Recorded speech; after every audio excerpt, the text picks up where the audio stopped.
Hello, guys.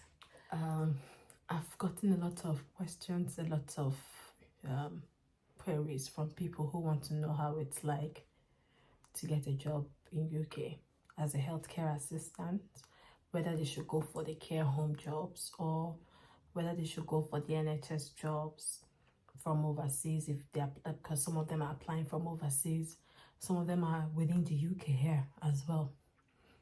If you're within the UK, it's easier to get the NHS jobs. But if you're not, it can be it's possible, yes, but it's not quite as easy.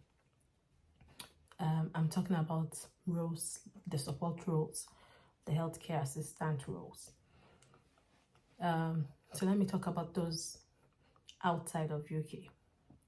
If you're outside of UK and you really want to work for the NHS as a healthcare support worker, and you've been applying and you've not been getting, if you're successful in applying for care homes and you get it, I would advise you take up that one, come into the country first. When you come into the country, you gain your little experience, then you can switch and get the NHS role that you want, because it's easier to get the care home jobs directly outside the country than the NHS roles. But then if you're really interested in getting an NHS role directly from your overseas country, then you need to start making yourself meeting up the criteria that the NHS has set up in the various roles they've been advertising on the web. I'll put the link down where you can get NHS jobs, where you can see the current vacancies they have for roles like the healthcare support worker roles. They usually sponsor band 3 workers and up for visa jobs. So first off, you'll target the band 3 jobs. If you're qualified, if you have some relevant experience in the care industry, maybe you've been working in the hospital back home, you've been a care assistant back home, it will be an added benefit. If you don't have that experience now, you go and look for it and start gaining that experience. So when you make your application, you would like to explain how the journey goes from the application day. They usually make the applications on Track. They have a website called Track.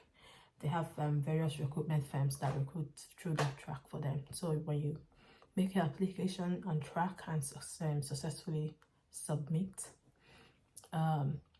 you have to wait for the period they have noted down.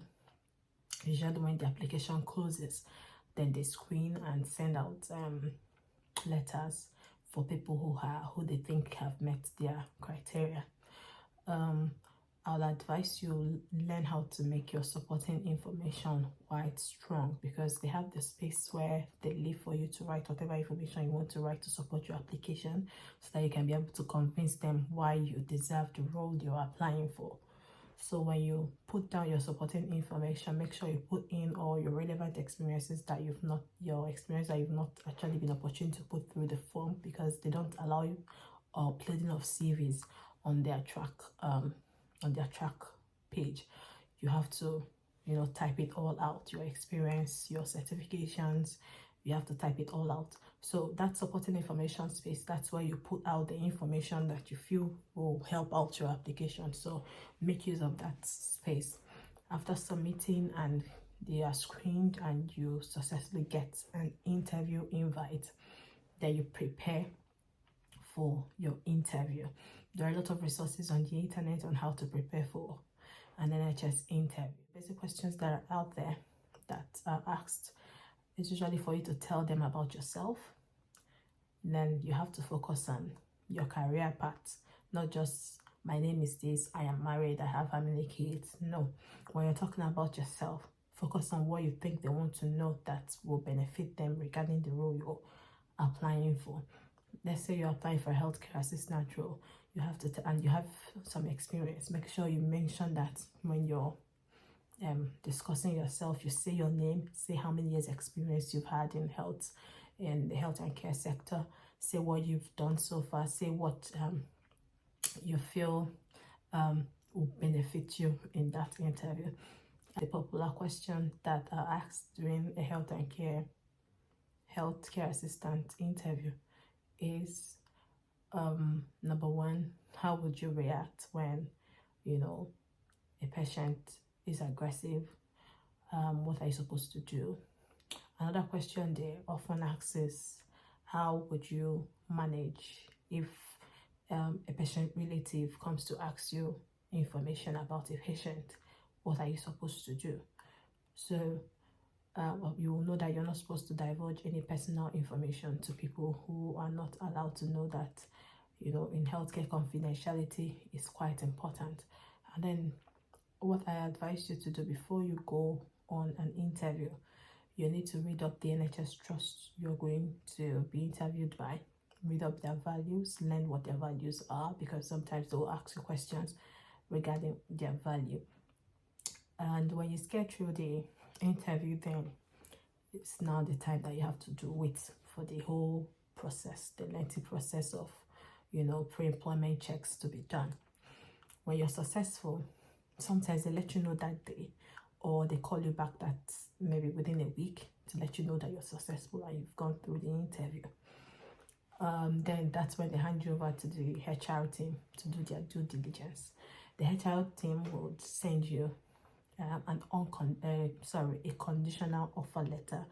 In that conditional offer letter, they'll list out their things you're supposed to meet.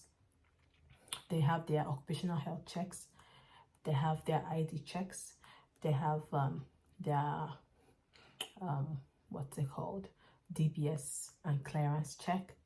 You go through all these checks. The DBS and clearance check is checked to make sure that you don't have any criminal or past history, you don't have any issues regarding safeguarding children. They want to make sure that you are clear where that one is. So outside the DBS and clearance, DBS usually takes around 5 to 10 days or more for it to clear. And then you get, once that one clears out, they check it's ticked off for you in the track system. Your ID checks, they usually use your international passport for that. If you're in the UK, they use your BRP card for that. They can even ask you for your tax or any form of utility bill that you have to make sure that you are the person who is applying for that job. Another ID check that is done is your certification. Whatever role you're applying for example, if it's the healthcare assistant role, they want to make sure that if you've listed that you have the care certificate, they want to see that care certificate to make sure that you have it. Aside from the ID checks, the next thing is the occupational health check. Now, in this occupational health check, they want to know if you've been vaccinated, if you've done the COVID, if you've had the COVID vaccine. If you've not, you let them know. If you have, you give them your certification. If you've had your hepatitis B vaccine when you were back in your home country, you should give them evidence of that. If you've not done that, you should let them know. And they will also want to know if you've received your BCG, TB. If you've not been vaccinated, there are opportunities. They actually give you appointment with their own vaccination schemes that you can get yourself vaccinated. If you've been vaccinated, sometimes they take your blood to make sure they check for the antibodies that you have them. When the occupational health check is done, the next thing they usually have to clear is your right to work. So if the job is a sponsored job, this is when they actually have to give you your COS. But from experience, they make sure the COS comes after you've cleared all the other pre-employment checks, like your ID check, your DBS check, and your occupational health check. When those three they are clear, you will get your COS for you to apply for your visa with. My apologies for the blank screen. I realized while I was editing this video that I omitted an important aspect of the recruitment process, the pre-employment checks with the NHS. They also do the reference check here. They make sure that the references you provided check out if your references are for a work you've done before. They want to make sure that you actually did that job by contacting those people. So with your COS, you'll make your visa application, and if it's within the time that the health and care worker visa is still being supported, you apply for that. Because it's a health and care visa, it's usually approved faster than the other visas, and then you apply for that one. The health and care visa currently it's about £247 to apply for it. So, and that's all you have to pay, unless you're going to have to do ID verification for your biometrics, which would mean you have to pay extra for it. Once you've gotten your visa, the next thing you will get is your unconditional offer for employment, because you would have to let them know that your visa has cleared so that they can give you your unconditional offer for employment. When you've received your unconditional offer for employment, you also receive your start date. They'll let you know when you're starting, when your induction is going to happen. After that, they'll also send you your contract so that you can read it and sign. Now, if you're outside the country, this is at the point where you have to start booking your flight and making your arrangements to come into the UK to meet up with the induction program. I hope this helps. So for people who are already in the UK looking to get the health and care worker visa, or looking to work in the NHS or swap from their care homes, so you need to start looking for this role early. The good thing is that with your visa as a care worker in the UK, you are allowed an extra 20 hours work. So if you're here in the UK as a care worker in a care home, I'll advise you can use that 20 hours to look for a part-time role within the NHS or a bank role within the NHS. Start working for them and gain the NHS experience, because it's really invaluable. If someone without an NHS experience comes for an interview and someone with an NHS experience comes for the same role, I mean, it's obvious that they would tend to go towards the person that has the NHS experience, so I don't have to start doing rigorous induction and all that. So you gain that little NHS experience by working the 20 hours. While you're working, you'll be looking out for opportunities that are sponsored within the NHS that you qualify for. So that by the time you get the kind of job you're looking for in the NHS, because the recruitment process, the pre-employment checks can take quite a long time, you can use the time to put in your resignation and all that, so that you can successfully switch over to the NHS job that you want. My reasons for advising you to work within the NHS as a healthcare assistant or as a care assistant or a care support worker is there are opportunities for career progression. I can never emphasize that enough.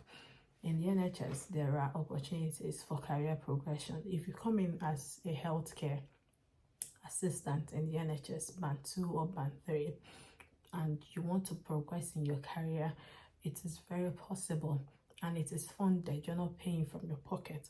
So it's very, very, very advisable to switch from a care home to the NHS, because you will grow.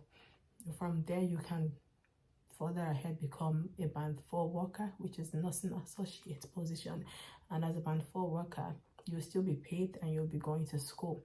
You'll be having courses where you'll be able to gain that become registered as a nurse associate in the UK.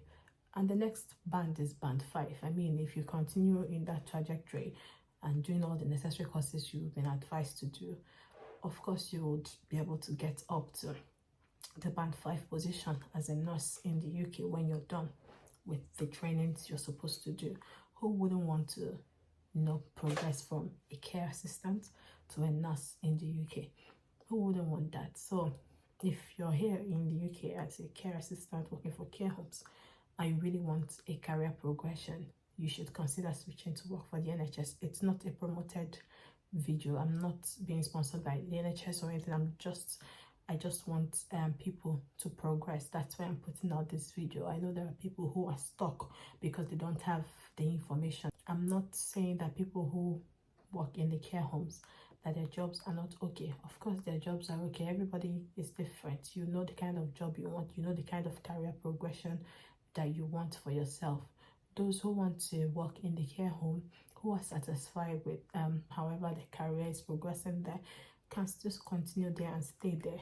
But if you want to progress in an organization that allows you to, that offers you security, that offers you sponsorship as well, then you should definitely think of switching to the NHS. I hope this video helps.